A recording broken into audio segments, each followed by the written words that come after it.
Talk to the Sky, Christopher Daniels, Frank Fizan, collectively known as SoCal Uncensored or SCU! This is Catch, Hook, and Shoot, the worst podcast I've ever been on. Word.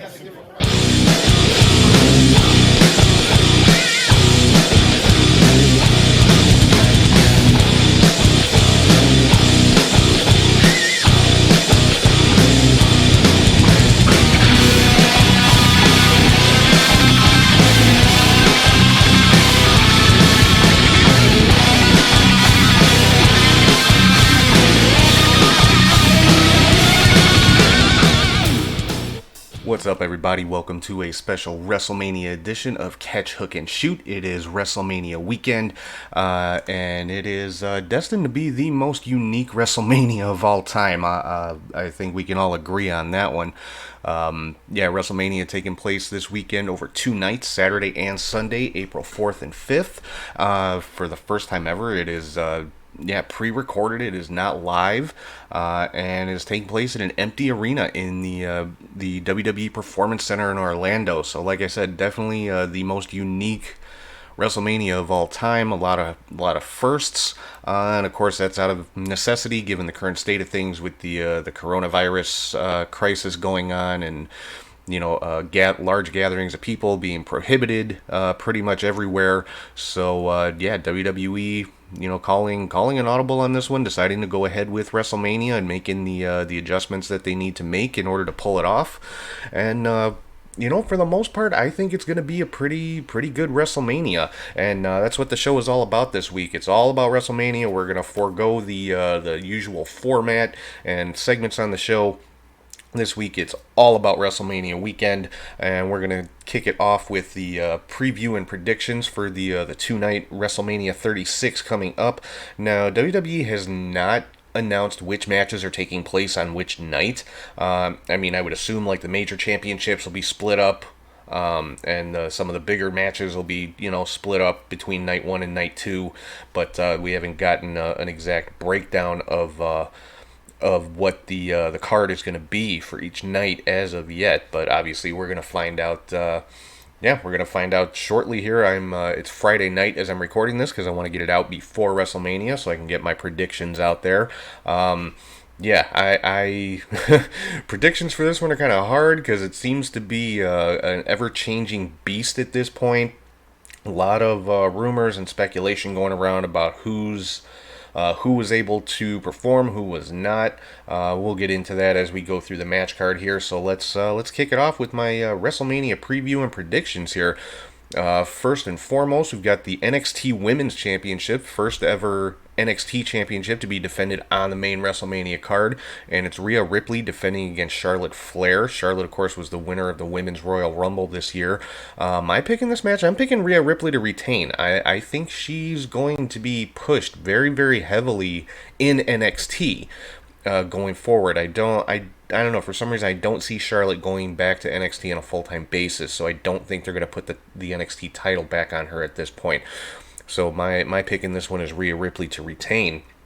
Then we've got for the WWE Championship, Brock Lesnar defending against Drew McIntyre. My pick in this one's McIntyre. I picked him to win the Rumble. McIntyre's my guy. He is in my book, for my money, Drew McIntyre is the next face of WWE. So I'm picking him to win the championship from Brock Lesnar. The Universal Championship, kind of a curveball thrown at us in this one, actually tonight on SmackDown. Goldberg originally supposed to be defending against Roman Reigns. This was kind of like the big marquee match. I'm pretty sure this would have been the match to close the show at WrestleMania, but Roman Reigns withdrew from WrestleMania due to health concerns, which I don't think anybody can fault him for that, even though they have been anyway on social media. These people need to make up their minds. They get pissed off when Roman Reigns is in the main event, and they get pissed off when he gets pulled out of the main event or pulls himself out of the main event. Make up your mind. Do you want him in there or not?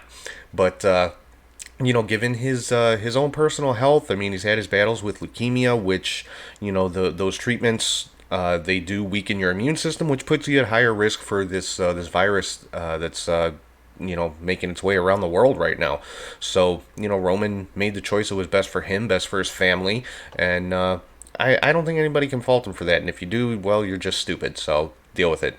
But taking Roman's place, as was announced today by WWE, is Braun Strowman, going to be taking on Goldberg for the Universal Championship. I'm picking Strowman. I don't see them leaving the Universal title on Goldberg long term, and Strowman's another guy that they can build a really good program with Roman when things start to kind of get back to normal. So I'm picking Strowman in this one. I mean, nobody says they can't have the Goldberg Roman Reigns match at next WrestleMania or at SummerSlam, or somewhere down the line. So which I'm sure they will. They're going to, that match is going to happen.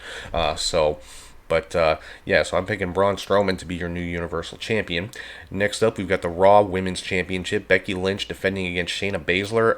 I'm picking Shayna Baszler. Becky Lynch has been the Raw Women's Champion for about a year now, and I think I think it's Shayna's time. I think the fans have kind of had their fill of Becky Lynch. The last few times that there was an audience for Raw, that Becky wasn't getting the greatest reception. They've kind of been turning on her online. Typical, WWE fan MO. They're hot for somebody until the WWE actually puts them in a prominent position, and they're like, oh, we're so sick of this person. So, and that's kind of what's happened to Becky Lynch, just like it happened to Seth Rollins and everybody else who's been a top star for WWE. So I'm looking for Shayna Baszler to become the new Raw Women's Champion. Next up, we've got Otis taking on Dolph Ziggler, and this it hasn't explicitly been stated, but this is kind of like for the hand of Mandy Rose. If you've been following that storyline, it's actually been one of the more interesting storylines going on SmackDown. Dolph Ziggler kind of stealing Mandy from Otis, and if you watch SmackDown tonight, we saw another one of the quote unquote glitches in the system with the circle of lights popping up and the phrase the truth will be told or something along those lines, and this time we actually saw a figure sitting in front of a bunch of computer monitors wearing a hood, and the face was blacked out, so you couldn't tell who it was. I'm still saying it's Mustafa Ali, just based on the circle of lights that it's showing in the video glitches, but basically showed the backstage footage of Dolph Ziggler and Sonya Deville kind of sabotaging Otis and Mandy's date from Valentine's Day, and so Mandy saw it, so she knows what's going on now, and Otis got even more amped up to go after Ziggler. So I think this is going to be an interesting match. I think I'm looking forward to this one. I really want to see how this storyline is going to play out. But I am picking Otis to win this one, possibly with some assistance from Mandy Rose, or we could see a swerve, and Mandy could turn out to have been in on it the whole time, and they were just playing Otis. So who knows? But I'm picking Otis in this one. I'm going the good guy route, which I think is what WWE is going to do a majority of these matches. They're going to go with the people or the superstars who they think the fans want to see win. So I'm going with Otis in this one. Next up for the Women's Tag Team Championship, the Kabuki Warriors defending against Alexa Bliss and Nikki Cross. Done a good job building this one, even though Asuka has kind of been on her own. Kairi Sane hasn't been on TV too much. I mean, I know she got married recently and she's been in Japan. But I believe, she was on SmackDown. Can't remember if it was last week or 2 weeks ago, but she has been on TV a little bit. I think they've been being careful with her because she did have that concussion not too long ago, so she hasn't had a lot of matches. But, these are two solid women's tag teams. I don't think they've built a whole lot of a story here. Asuka has been extremely entertaining the last few weeks, though, jumping on commentary with her antics and going on her rants in Japanese that nobody can understand. But, it's getting over. I mean, fans are liking it from, if the reaction online is to be believed. So, but I am picking Alexa Bliss and Nikki Cross to be your new women's tag team champions. Moving on to the Intercontinental Championship, Daniel Bryan taking on Sami Zayn. Bryan won this opportunity by his partner, Drew Gulak, defeating Shinsuke Nakamura on SmackDown last week. So I'm picking Daniel Bryan to win this one for the Intercontinental Championship. Then we've got Elias versus King Corbin. They've been building this one a little bit, and on paper, I mean, this should be a very good match. I don't think either one of these guys gets the credit that they're due for how good they really are. I mean, Corbin is great at pissing people off, and that's the job of a heel. So Baron Corbin is a great heel, like him or not. Well, obviously not. Most people don't like him, and that's kind of the point. He's a heel. You're not supposed to like him. But, and Elias, another one, great on the microphone. I think, both of these guys very underrated in the ring, but I don't think they get the time in the ring that they need. So hopefully they take advantage of this, and because I think the two of these guys could put on a very good match. This one, I am picking King Corbin to come out on top, though, but it wouldn't be a total shocker to see Elias win, especially after what happened last week. Elias getting thrown off of the perch, whatever you want to call it, there in the Performance Center, and WWE played that one up like it was questionable if he'd be able to make it to WrestleMania. But I'm picking Corbin for this one. Then we've got kind of a match with really no build behind it, but should be a very good match. Bobby Lashley taking on Aleister Black. I'm picking Aleister Black in this one, but if the rumors are to be believed that Bobby Lashley is going to be the next opponent for Brock Lesnar, they may give this one to Bobby Lashley to kind of give him that boost going into that Lesnar rivalry if they're going to kick that off soon, like right after WrestleMania, or they may wait until, they're able to have shows with an audience in attendance before they do that. So, but my pick in this one right now is Aleister Black. Then for the Raw Tag Team Championships, we've got the Street Profits defending against, was supposed to originally be Andrade and Angel Garza, but Andrade apparently is self-isolating, so not participating in WrestleMania. So taking his place is Austin Theory, teaming with Angel Garza, that's a hell of a tag team. But I'm picking the Street Profits to retain in this one. Then for the SmackDown Tag Team Championship, we've got a triple threat ladder match, or what's supposed to be a triple threat ladder match. We've got the Usos, the New Day versus the champions Miz and John Morrison. Now, according to the rumors and everything online, the Miz was not at WrestleMania. He was sent home because he was ill, not necessarily with the coronavirus, but he was exhibiting some type of symptoms, whether it was a cold or whatever. Now, obviously, nobody's taking any chances with this, so he was sent home.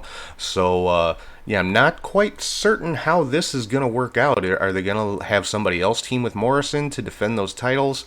Are they just going to make it the New Day versus the Usos in the ladder match to crown new champions? Or how is that going to work? But either way, I am picking the Usos to come out on top in this one. They, just recently came back to WWE, so I think they're going to get, pushed right back to the top of the tag team division. We've got another singles match, Kevin Owens taking on Seth Rollins.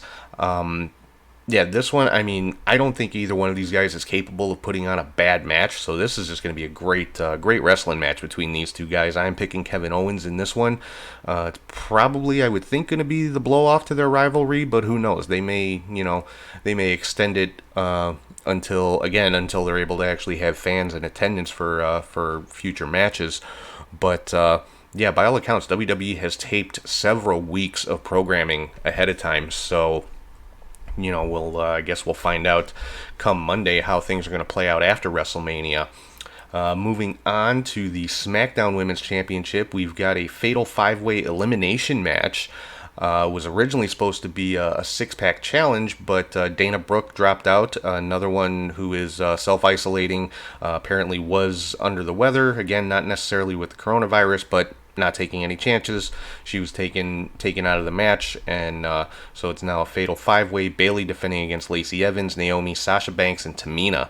I'm picking Lacey Evans in this one. I think it's about time, for Lacey Evans to see what she can do with the championship, see how she works as a champion. So Lacey Evans is my pick for the SmackDown Women's Championship. And then getting into the more obscure matches that will not be taking place at the Performance Center, but someplace else, not really sure where.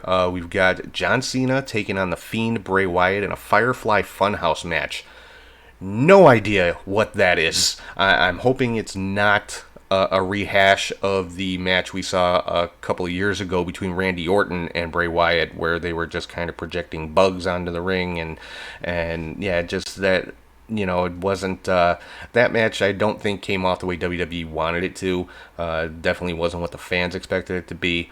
So I'm cautiously optimistic about what a Firefly Funhouse match is. If Bray Wyatt had significant input into it, then I think it could be pretty good, especially with Wyatt and Cena. I mean, like John Cena or hate him, the guy can get in the ring and go. I mean, they don't call him Big Match John for nothing. So I'm really curious and looking forward to finding out what this Firefly Funhouse match is all about. And then finally, the one that I am most looking forward to is AJ Styles taking on The Undertaker in a Boneyard match. Again, not really too sure what a Boneyard match is. I'm guessing it's taking place in a cemetery, but I mean, is it just a straight up match where you win by pinfall or submission? Do you have to bury your opponent? Do you have to put him in a coffin? Is it buried alive? Is it a coffin match? Is it just a straight up match in a cemetery? I guess we'll find out. But yeah, we've kind of seen a new, old new personality from the Undertaker the last week or so, showing more of his true self, kind of going back to the American Badass, the big evil type of character, especially with that last promo he cut on AJ Styles on Monday. I mean, Monday was a night of great promos. Especially from The Undertaker to open the show. And I'm picking The Undertaker in this one. I mean, it's The Undertaker at WrestleMania. You don't bet against him. So I'm picking The Undertaker over AJ Styles in the Boneyard match. And last and certainly not least, we have a last man standing match between Randy Orton and the returning Edge in his first official one-on-one match back in WWE. I'm picking Edge in this one. I cannot wait to see this match. It's been so long since Edge has been in the ring. I mean, yes, he was in the ring at Royal Rumble, but that's the Royal Rumble. There's a bunch of other guys in the ring. This is one-on-one. Edge and Randy Orton. These are two guys that have amazing chemistry with each other, have put on some fantastic matches in the past, and this is going to be no different. So this is probably the match I am most looking forward to on this card. And a last man standing match in an empty arena, I'm thinking these guys are going to take it to a whole different level with the stuff that they're going to be able to do. So, I'm picking Edge in that one. So, let's run it back down real quick here with my predictions for WrestleMania. I've got Rhea Ripley retaining the NXT Women's Championship, Drew McIntyre winning the WWE Championship, Braun Strowman winning the Universal Championship, Shayna Baszler winning the Raw Women's Championship. I didn't say this, but I picked The Fiend, Bray Wyatt, to defeat John Cena in the Firefly Funhouse match. Lacey Evans to win the SmackDown Women's title. The Undertaker to defeat AJ in the Boneyard match. Kevin Owens to defeat Seth Rollins. The Usos to win the SmackDown Tag Team titles. Street Profits to retain the Raw Tag Team titles. Aleister Black defeating Bobby Lashley, King Corbin defeating Elias, Edge beating Randy Orton in the Last Man Standing match, Daniel Bryan winning the Intercontinental title from Sami Zayn, Alexa Bliss and Nikki Cross winning the Women's Tag Team titles, and Otis defeating Dolph Ziggler. Alright, so that is my preview and predictions for WrestleMania 36. Like I said, going to be the most unique WrestleMania in history, but I'm looking forward to it. I mean, I look forward to WrestleMania every year. It's not going to be the spectacle that it usually is. You're not going to have all the pyro. You're definitely not going to have the tens of thousands of fans. But it's still WrestleMania, so I'm here for it. So, that does it for my preview and predictions. So, before I get into the next segment, or my next segment of the show, I'm going to throw it over to Charlie G with your indie cut for what should have been the biggest weekend in indie wrestling of the year. So, let's see what Charlie's got over in the indie cut.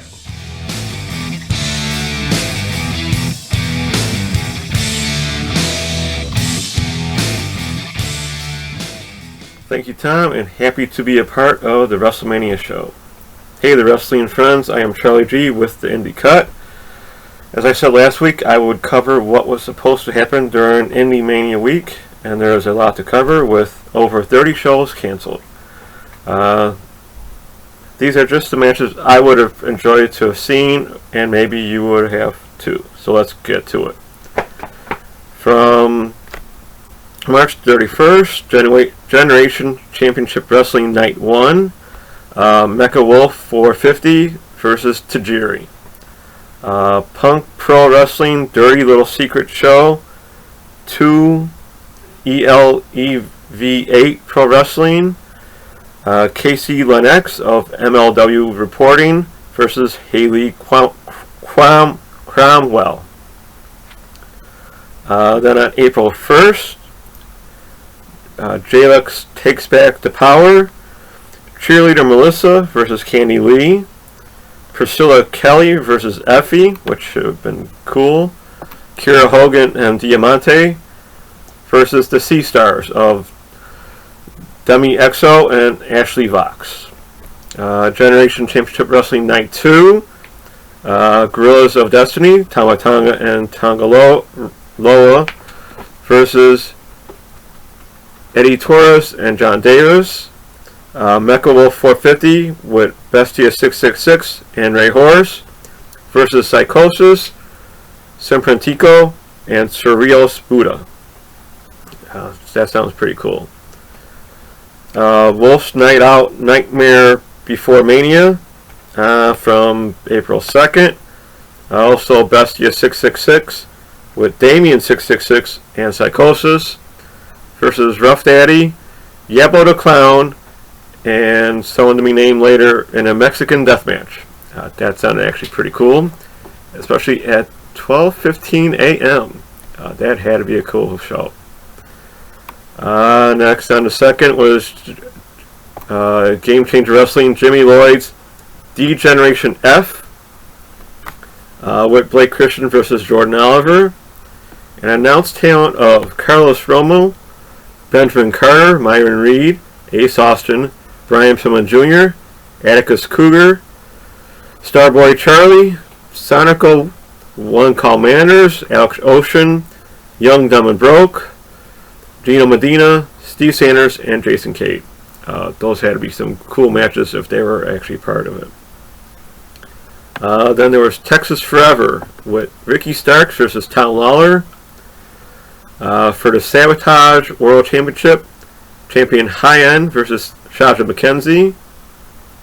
Then there was Alley Cat and Laney Luck versus Team Sea Stars. Then at Primetime Pro Wrestling, Serve Tall, okay, with Jonathan Gresham versus Fred Yehai. That was a grappler's dream match right there. Then at Prestige Wrestling, Su Young versus Danhausen, which would have been hilarious. For the YouTube Championship, Levi Shapiro, champion, versus Ziggy Dice, Effie, and Warhorse.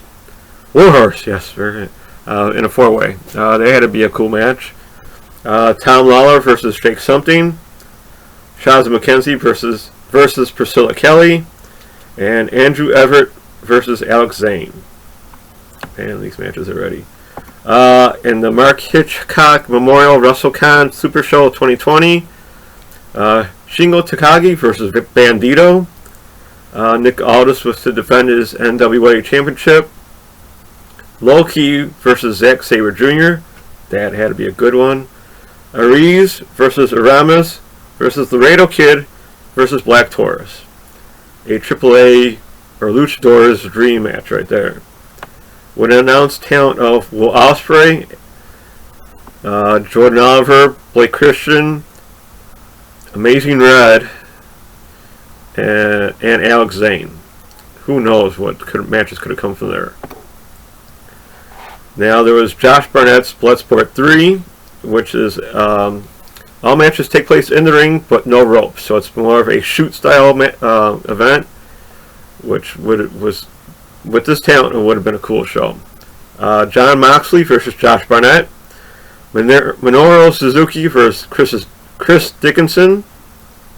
Killer Kelly versus Allison Kay. And then they were going to hold a Gotch Robinson Cup 8 men in one night tournament. Talent for that was probably Jeff Cobb, Davey Boy Smith Jr., Thomas Santel, Hideki Suzuki, Josh Woods, and a couple more. I've seen Josh Barnett's Bloodsport a couple times already. First was Matt Riddle's Bloodsport. These are all really cool matches, and Davey Boy Smith really thrives in this environment, so it's sad that none of this will take place. Maybe down the road, but not right now. At the Uncanny Attractions Drags and Dropkicks Volume 4, Sasha McKenzie, Danhausen, and RJ City was against Candy Lee, Su Young, and Zoe Lucas. Then it was Effie versus Sunny Kiss. At the $5 Wrestling Choose Your Own Adventure, around midnight, Ethan Page tags with Swoggle versus Big Donnie versus Little Donnie. Ethan Page and Swoggle had to be a fun match. Now one, also at midnight, ICW New York, No Holds Barred Volume 3. Tessa Blanchard got her wish against Amazing Red. Chris Dickinson versus Masashi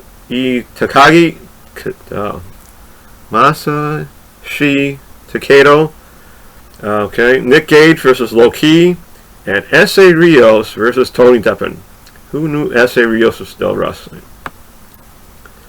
At AIW Thunder in Paradise, Matthew Justice champion versus Joshua Bishop for the AIW Championship. No rope barbed wire match. That would have been a bloody one for sure. And for the AIW Tag Team titles, champions the Philly Marino Experience versus To Infinity and Beyond of Cheech and Colin Delaney. Okay. Then for the Tokyo Yoshi Pro Wrestling with DDT from April 3rd, it was Thunder Rosa champion versus Shoko Nakajima for the International Princess Championship. Shoko Nakajima versus Su Young for the Princess Championship. And then the usual talent of Yuka Sakazaki, Maki Ito, Rika Tatsuma, Miya Watanabe, Mizuku, Matsami Maki, Hyper Michio, Yuku Kamafuku, Raku, and Priscilla Kelly. So that had to be a fun event. Then there was Pizza Party Wrestling Birthday Bash, Daniel Makabe versus Fred Yehai, and Super Crazy versus Alex Zane.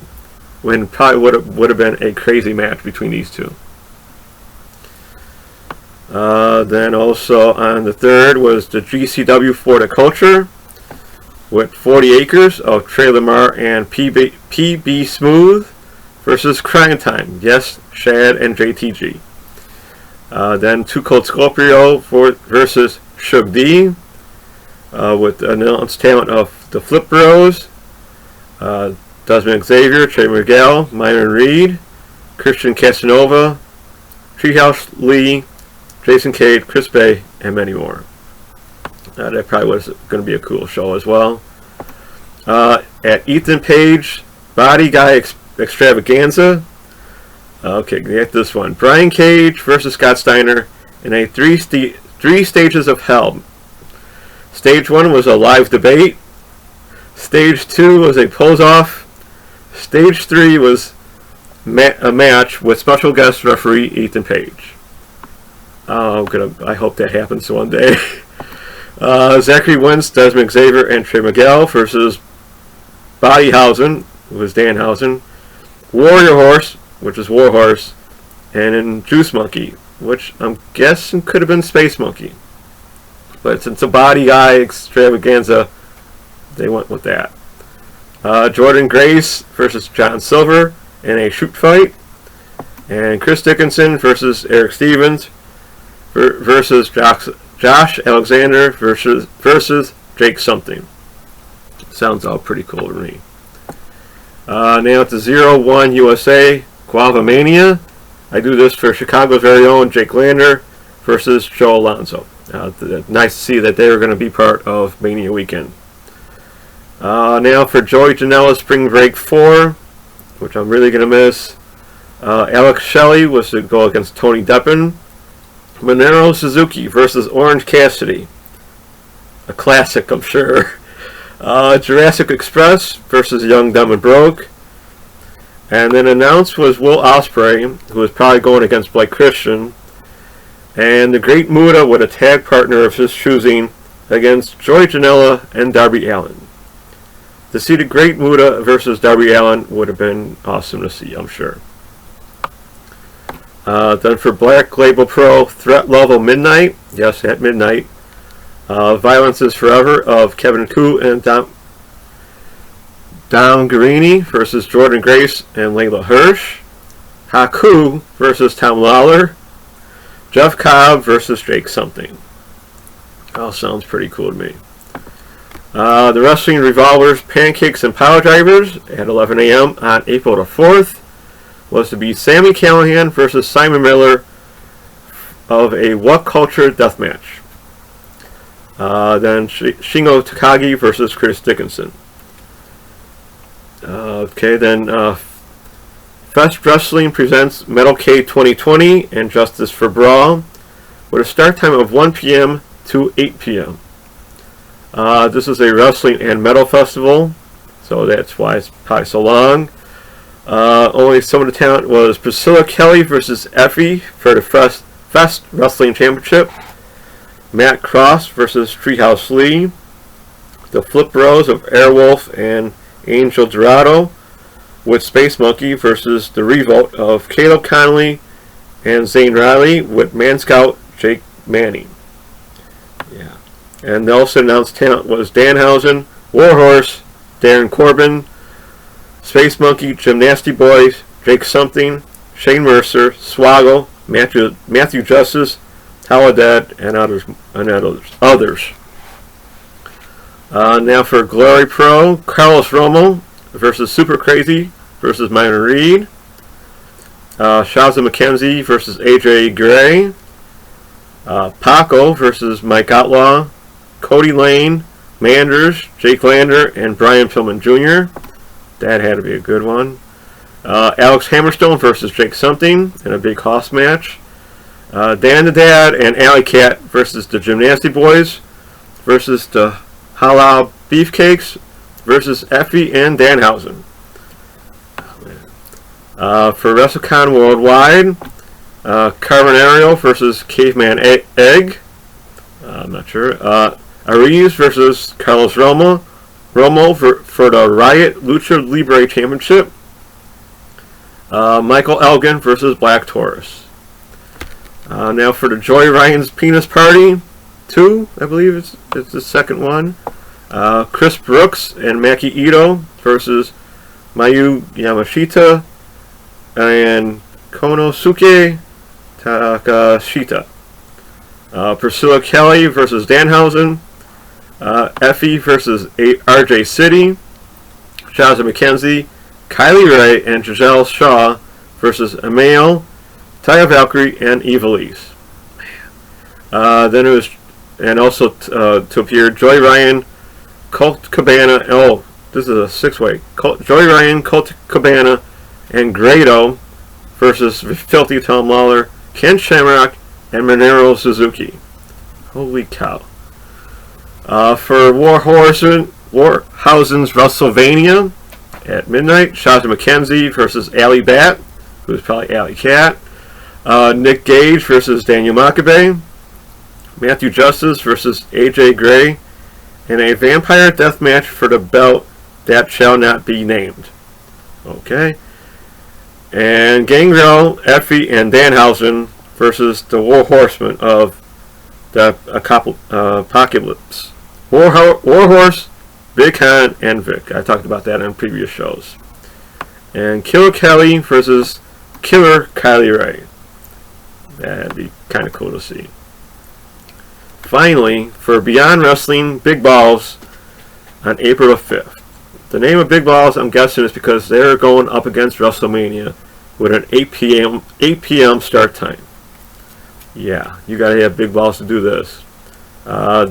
Jonathan Gresham versus Daniel Makabe. Layla Hirsch versus Kylie Ray. And Eric Stevens retirement match. Also announced talent was Bear Country, Jordan Grace, and David Starr. So yeah, there you have it, folks. Not all 30, because some didn't have matches. Some are just Shimmer and Evolve and Progress, who is actually going to be during Mania weekend as well. So yeah, hopefully those take place sometime down the line or next year if they can get all the talent for that. So yeah, that's a wrap for me. Till next week, when I will recap some Japanese shows that have happened and anything else that comes along the way.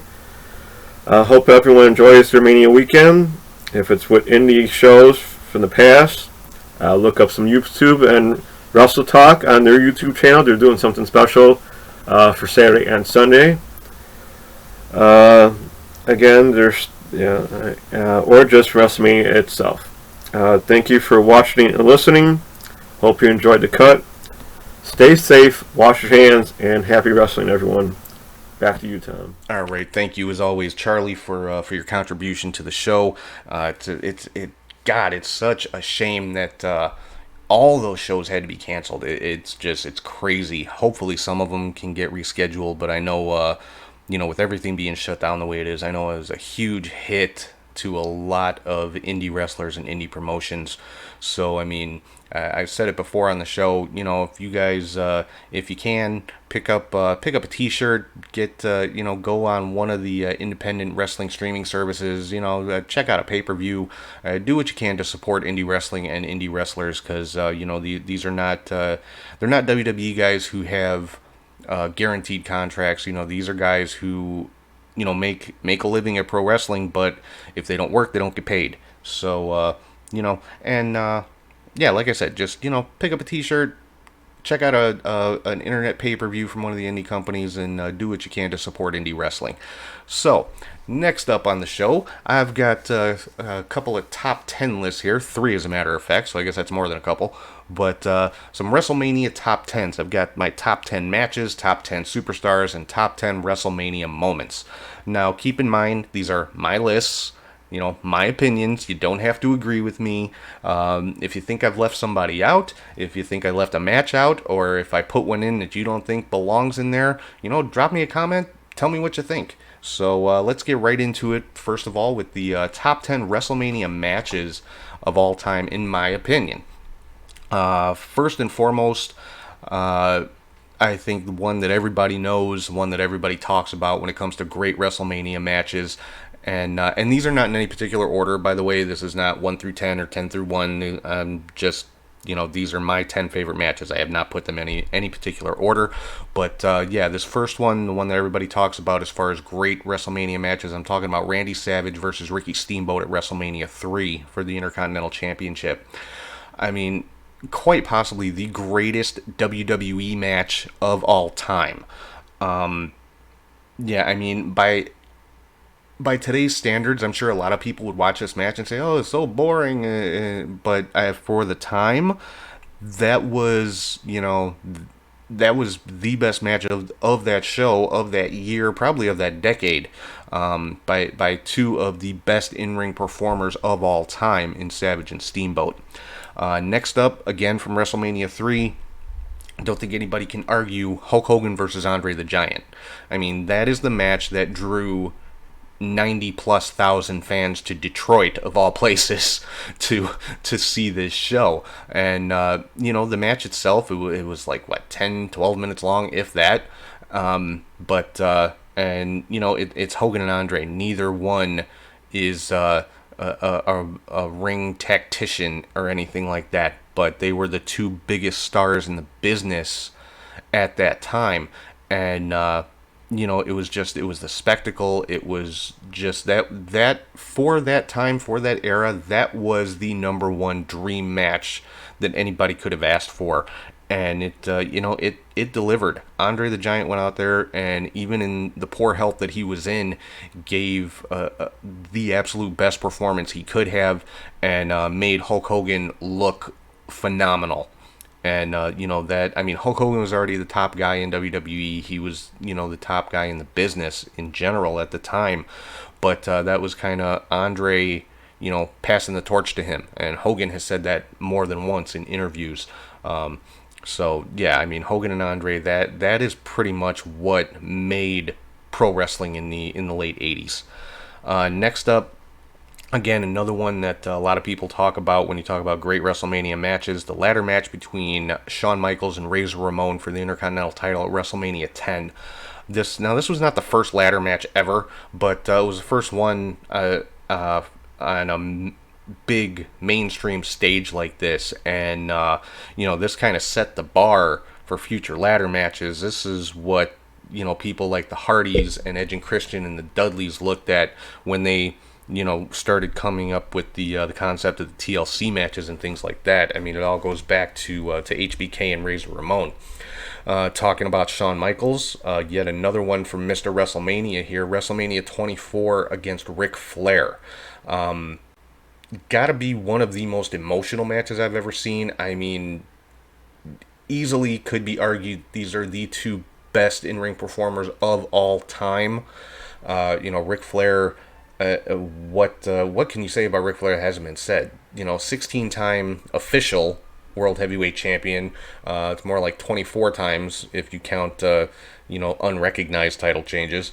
But either way, most prolific World Heavyweight Champion of all time.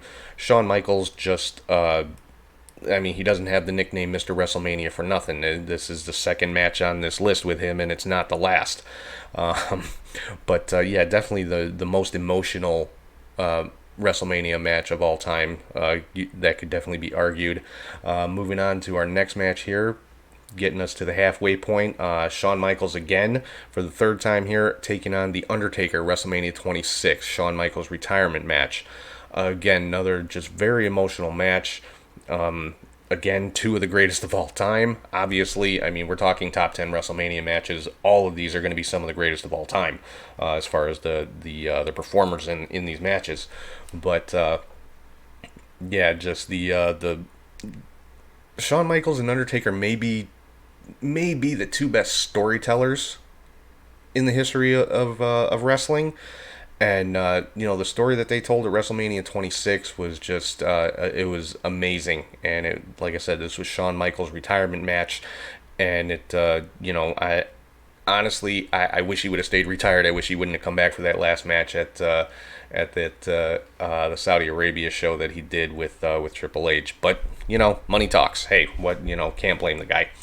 Moving on, next is a match from WrestleMania 12, and I'm talking again about Shawn Michaels versus Bret Hart in the 60-minute Iron Man match. Again, just amazing storytelling from two of the best in-ring performers ever to lace up a pair of boots. And this was Shawn Michaels' first world title victory, and just kind of, he was already a top guy in the company, and this just kind of launched him into that superstardom and made him the face of WWE. And next up, from WrestleMania 14, the last entry on this list from Shawn Michaels versus Stone Cold Steve Austin. This was Shawn Michaels' first retirement, kind of unofficial retirement. He had a lot of injuries. His back was really messed up, so he didn't wrestle for I think 4 years after this.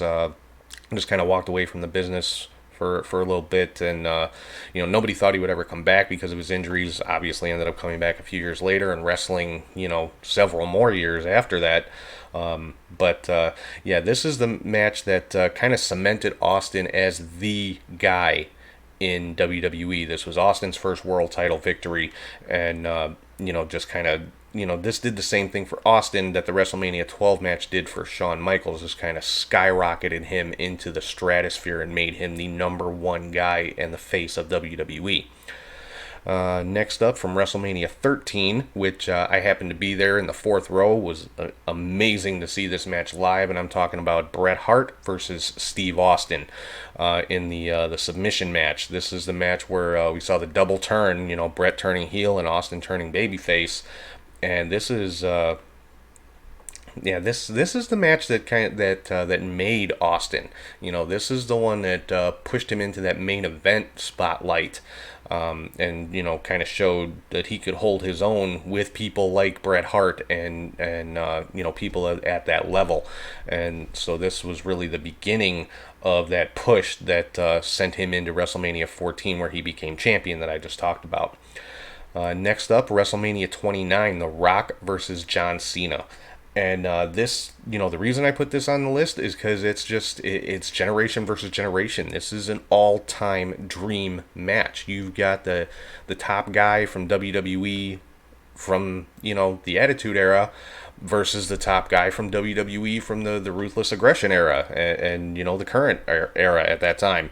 Rock and Cena. And, a lot of Cena gets so much hate, or not so much anymore since he's not on WWE programming all the time anymore. But Cena got so much hate because people love to say, oh, he gets pushed down our throats and this and that.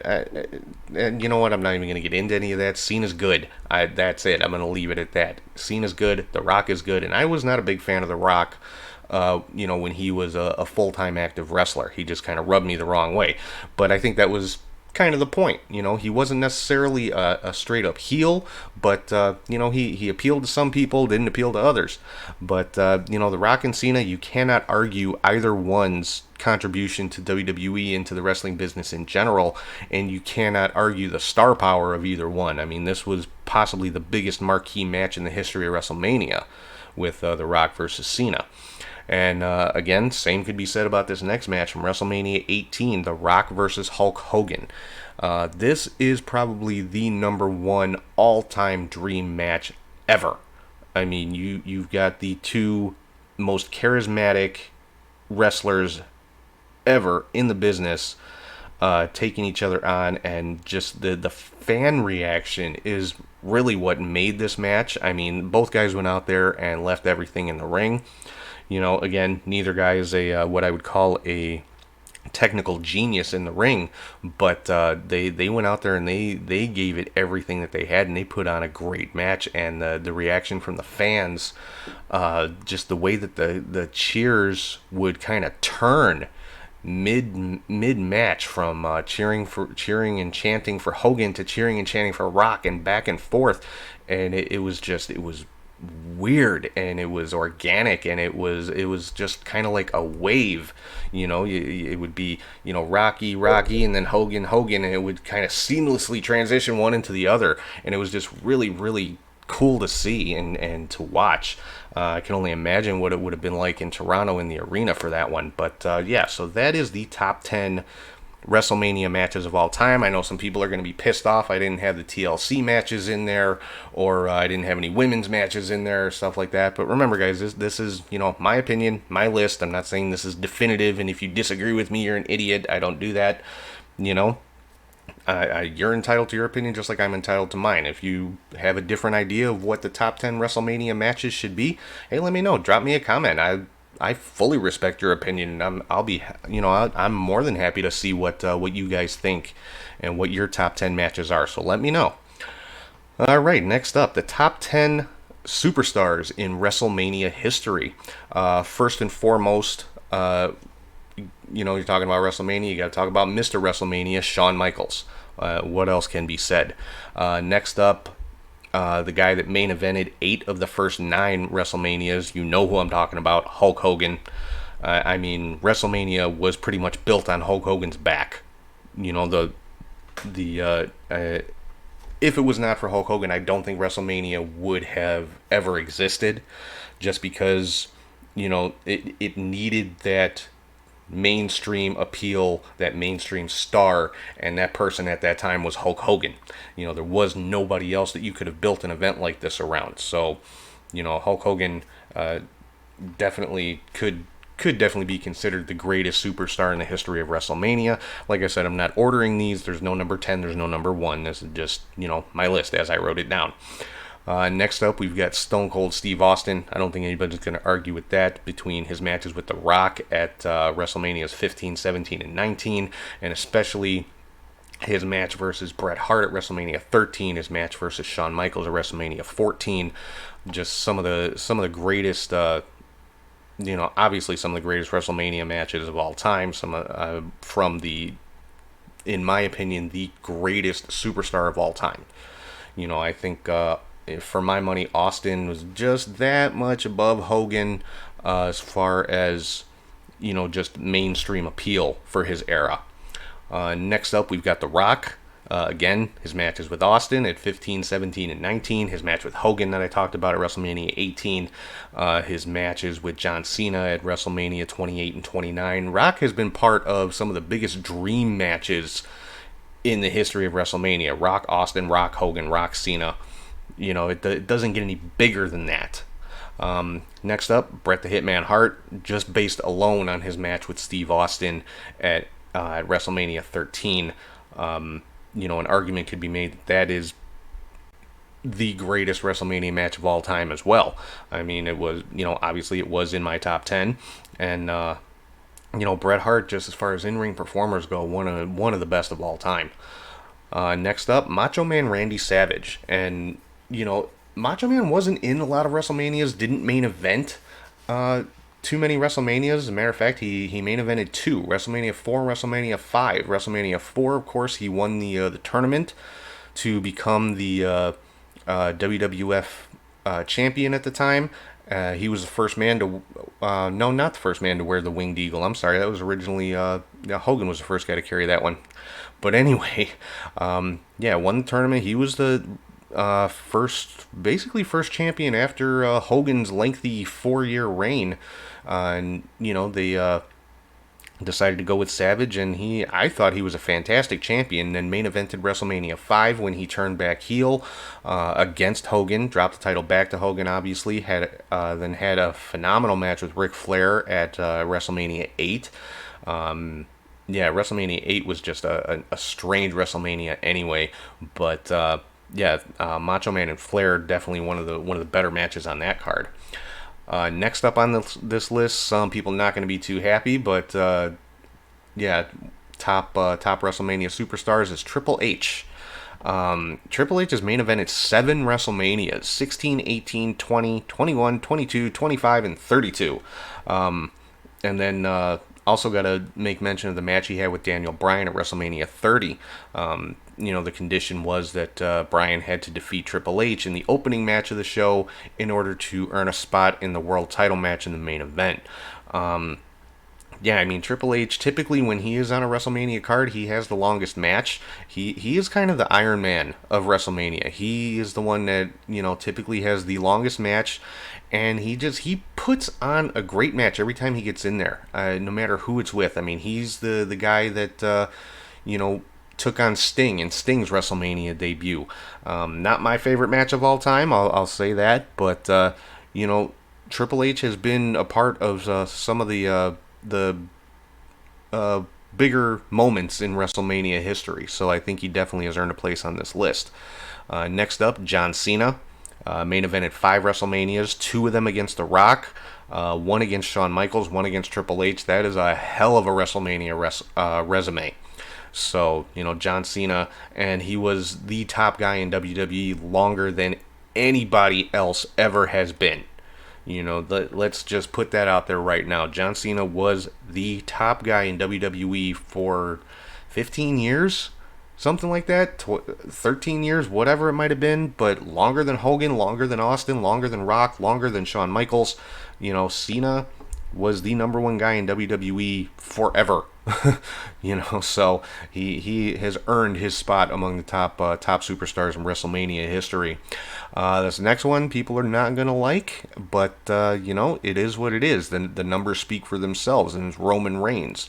Main evented 4 straight WrestleManias, 31, 32, 33, and 34. I don't think you can argue with that. Holds a victory against The Undertaker in WrestleMania. One of only 2 guys to do that. So, you know, whether you like him or not, he is a top guy when it comes to WrestleMania. And finally, I'm saving my favorite for last, and oh hell, I'll say it, I'm saving the best for last. To me, this is the number 1 star. This is the only time I'll say in these lists that this is number 1. And for me, yes, I'm biased here, but it's The Undertaker. 27 WrestleMania appearances. Well, his 27th will be this weekend when he takes on AJ Styles, but his record is 24 wins and 2 losses. Those 2 losses are Roman Reigns and Brock Lesnar. That's unheard of. And yes, I know it's wrestling, it's predetermined, but you know, it's it's crazy. The fact that he's even made 27 appearances at WrestleMania, and if it wasn't for injury and stuff like that, it would have been 30. I mean, Undertaker's been in WWE for 30 years. He's missed 3 WrestleManias in that time. So, went on a 21 match winning streak. Like I said, was broken by Brock Lesnar. We won't discuss that. Well, actually, we will later. But anyway, so yeah, for my money, the top number 1 WrestleMania superstar of all time is The Undertaker. Yes, I'm biased, and I don't care. So that is my top 10 WrestleMania superstars of all time. So let's move into my last list here, and that is the top 10 WrestleMania moments of all time. First and foremost, I don't think anybody will argue with this. I'm talking about the slam heard round the world when Hulk Hogan slammed Andre the Giant at WrestleMania 3. This was pretty much what this entire match was built around. I mean, 93,000 people bought a ticket to WrestleMania to see Hulk Hogan body slam Andre the Giant. And, they had that little tease at the beginning of the match where Hogan got him up and then kind of fell backwards. They had the false finish right there, like 10 seconds into the match. And, it was just a great piece of drama there. But then when Hogan finally did slam Andre at the end of that match, the crowd just exploded, and it was just amazing. Next up is Wrestlemania, and that was Daniel Bryan winning the World Heavyweight Championship at WrestleMania 30. Like I was talking about a little while ago, had to defeat Triple H to earn his spot in that title match against Randy Orton and Batista, and ended up taking the victory. And you had like 75,000 people in unison chanting yes, yes, yes. I mean, that was Daniel Bryan's year, and that was kind of the culmination of the whole yes movement and everything. And it was it was a sight to behold. So, and it definitely goes down as one of my top WrestleMania moments. The next one I'm not real thrilled with, but it was the ending of The Undertaker's undefeated streak at WrestleMania 30 when he was defeated by Brock Lesnar. Now, I mean, everybody knows how big of an Undertaker fan I am, obviously, but I knew the streak had to end sometime. I didn't think they would let him go all the way to retirement, never losing at WrestleMania. I wish they would have. I think that would have been an awesome story, but I didn't never let myself completely believe that would happen. So, I mean, if anyone was going to defeat The Undertaker, the fact that it was Brock Lesnar makes sense, because Brock Lesnar is a legit badass. I mean, you're talking, UFC World Champion, NCAA Wrestling Champion. The guy is a legit badass and can pretty much beat the hell out of anybody he wants at any given time. So, to have somebody with that kind of resume be the one to break the streak kind of softens the blow a little bit, but at the time it was shocking. But it was a huge moment in WrestleMania, so it definitely makes my list here. The next one, probably one of the saddest moments in WrestleMania, and I'm talking about the "I'm sorry, I love you" when Shawn Michaels retired Ric Flair at WrestleMania 4. They actually just showed that match on SmackDown tonight, and still it gives me goosebumps watching that, especially that particular moment right before Shawn hits that last super kick. He's standing in the corner and he's just got that look of hesitation, like I don't want to do this, but I have to. And he mouths the words "I'm sorry, I love you," and then kicks Flair's head into the third row. And like I said, very, very emotional moment in WrestleMania. Next up, from WrestleMania 6, The Ultimate Warrior defeating Hulk Hogan for the WWF Championship. This was Hulk Hogan's first WrestleMania loss, I believe. I'm trying to think. It was his first loss. I think it might have been his only loss at WrestleMania was to The Ultimate Warrior. And at this point in time, they were trying to make Warrior the new face of the company, and that's at least according to Bruce Pritchard. And Ultimate Warrior, rest his soul, notoriously difficult to work with, just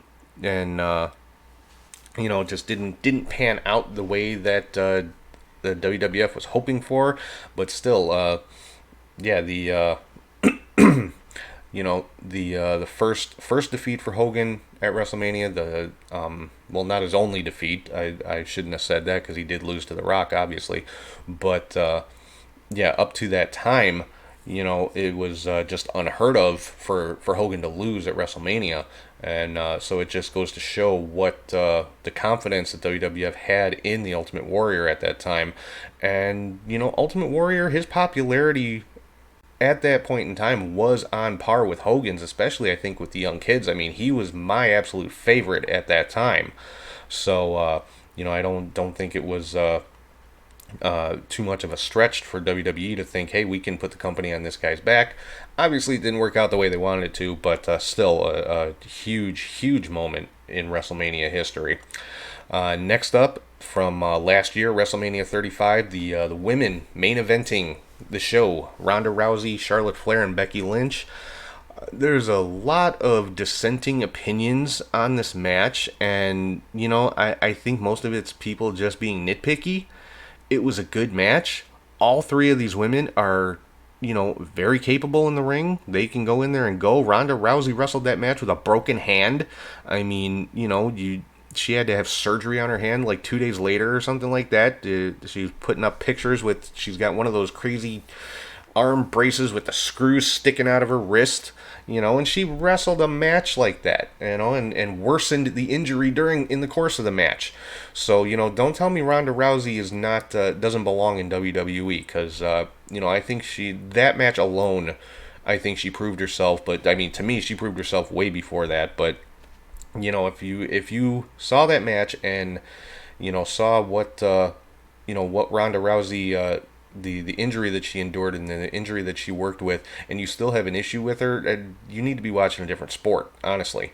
But I thought it was a great main event last year, and definitely a historic moment. First time ever women main eventing WrestleMania. I mean, there's been talk that the women are going to main event one night of WrestleMania this year. I would assume if that's the case, it's probably going to be Becky Lynch and Shayna Baszler.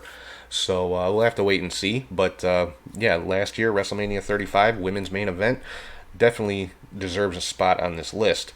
This next one might be a little bit of a controversial choice, but it is one of my favorite moments in WrestleMania history because I think it showed a shift kind of in thinking in the WWE and in what, who could be the champion. And I'm talking about the end of WrestleMania 20, where we see Chris Benoit and Eddie Guerrero standing in the ring as WWE and World Heavyweight Champion together. Now, this is not to glorify Benoit or anything like that. I'm not going to sit here and, espouse how great his career was or anything like that. I'm just saying, this is about the moment, that one singular moment in time, because like I said, it showed a shift in the thinking of WWE, saying, okay, the smaller guys can pull this off. So that's why, for me, this gets a spot on my list. Plus, at the time, they were my two favorite guys. I'm like I said, I'm not going to sit here and glorify Benoit, but at that time, in his era, he was my favorite wrestler. So, it is what it is. Next up on my list of top 10 WrestleMania moments of all time is Kofi Mania. Last year, Kofi Kingston winning the WWE title. Kind of almost by accident that Kofi was even in that position. It was supposed to be Mustafa Ali getting that push, and he was injured before the Elimination Chamber, so Kofi ended up taking his place, and the fans just kind of got behind it and kind of forced WWE to they basically said, this is the guy we want. So WWE ran with it, and I thought Kofi had a great title reign. The way it ended was shit. I think most people agree on that. But Kofi, it was a great story. 11 years in WWE, and finally getting that opportunity to be the guy. And I thought it was fantastic. I've always been a fan of Kofi Kingston since he started. Has held pretty much every other title in the company. Been multiple time tag team champion. Has held the tag team title cumulatively longer than anybody else ever. but kind of never got that opportunity to be the top guy. And finally, after so many years, he gets that opportunity, and he took it and he ran with it. And I thought he was a great champion. So Kofi Mania, part of the top 10 WrestleMania moments. Next up, we've got from WrestleMania 12, the Boyhood Dream. And I'm talking about Shawn Michaels defeating Bret Hart for the WWF title in the 60-minute Iron Man match, actually in overtime of the 60-minute Iron Man match. Arguably, the two greatest of all time. I know I said that about Shawn Michaels and Ric Flair. Same can be said about Shawn Michaels and Bret Hart. I mean, Bret Hart, probably the best technical wrestler of all time. I don't think there's too many people that would argue with that. But I don't think two other guys in that era could have gone out there and wrestled for an hour and kept people into the match, especially without having any kind of pinfalls or anything happen in that hour. So I want to say, the total was like an hour and 4 minutes, hour and 5 minutes, something like that with the overtime period. But yeah, Shawn Michaels' first world title win, and just a killer match that these guys put on. On the final moment in my top 10 WrestleMania moments, again, with The Undertaker from WrestleMania 33 when he was defeated by Roman Reigns, when it looked to be at that time that he was saying goodbye to the WWE. It looked like he was retiring. He took off the jacket, took off the gloves, took off the hat, and left it all in the middle of the ring. And I legitimately shed tears when that was happening, because I thought that was it. I thought The Undertaker was done. I thought that was his retirement. Obviously it wasn't, but had he left it at that and let that be the end of his career, it would have been the perfect ending. That I don't think you could have written a better ending to The Undertaker's career than that moment. And I mean, you saw pictures online from hours later while the crew was, breaking down the set and the arena. No one had touched that jacket and that hat and those gloves. That is the level of respect that The Undertaker has from his peers and from the people that work with him and the people that know him. Nobody touched that stuff in the middle of the ring. It stayed there while the whole set was being broken down. And I'm sure the ring was the last thing to be broken down. And, those items from The Undertaker were the last things to be moved out of that arena, because that is the respect that everybody has for him. So that is probably my favorite moment in WrestleMania history.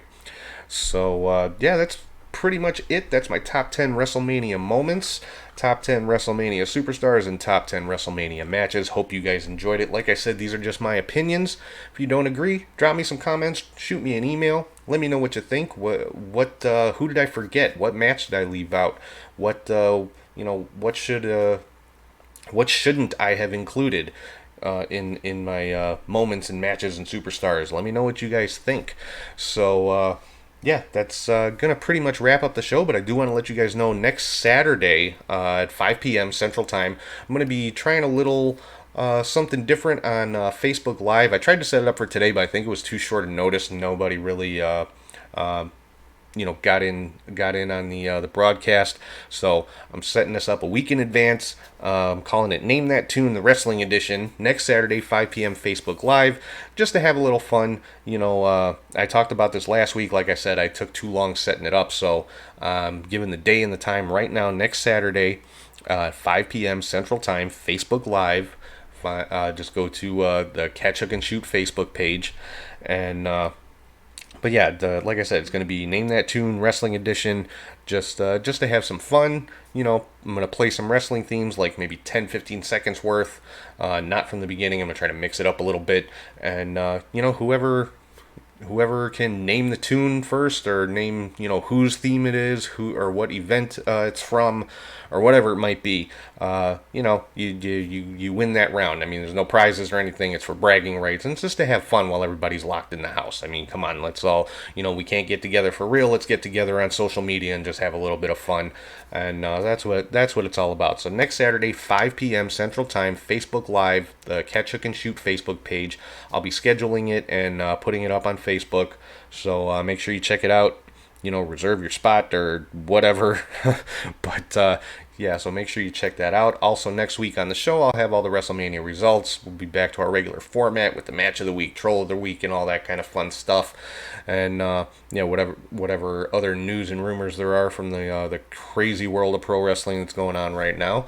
So with that, hope everybody has a great WrestleMania weekend. Enjoy the show.